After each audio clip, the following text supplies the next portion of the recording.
saya akan menjelaskan tentang bagian dan fungsi dari sel peta buta pada hewan. Yang pertama ada vesikel pinosotik.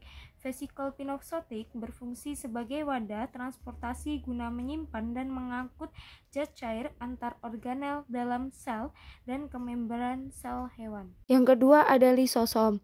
Lisosom berfungsi untuk mengatur pencernaan intraseluler, mencerna materi genetik, fagositosis, menghancurkan organel sel yang telah rusak, dan memasukkan makromolekul dari luar menuju ke dalam sel melalui mekanisme endositos.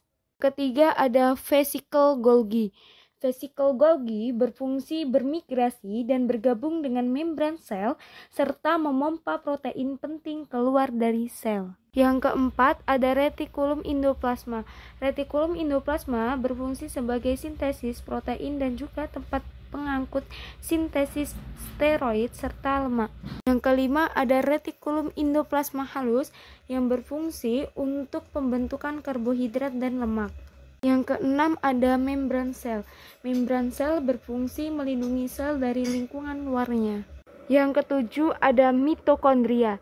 Mitokondria berfungsi untuk produksi energi pada eukariota termasuk sintesis fosfolipid dan homeostasis kalsium, aktivitas apoptosis, dan kematian sel. Yang kedelapan ada aparatus Golgi.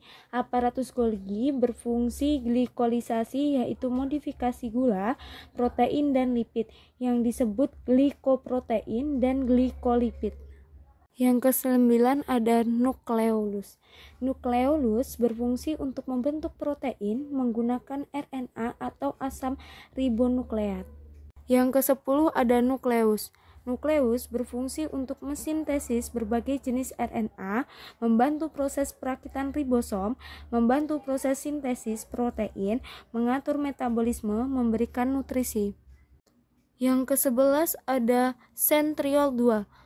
Fungsi sentriol 2 mengatur mikrotubulus yang berfungsi sebagai sistem rangka sel. Yang ke-12 ada mikrotubulus. Mikrotubulus berfungsi membantu menggerakkan sel, mengatur pembelahan sel, mengatur materi genetik selama pembelahan sel, menyediakan struktur bagi sel, dan membantu transportasi intraseluler. Yang ke-13 ada sitoplasma. Sitoplasma berfungsi sebagai tempat penyimpanan bahan kimia sel yang penting bagi metabolisme sel seperti enzim-enzim, ion-ion, gula, lemak, dan protein. Yang ke-14 ada ribosom. Ribosom berfungsi sebagai pusat sintesis protein.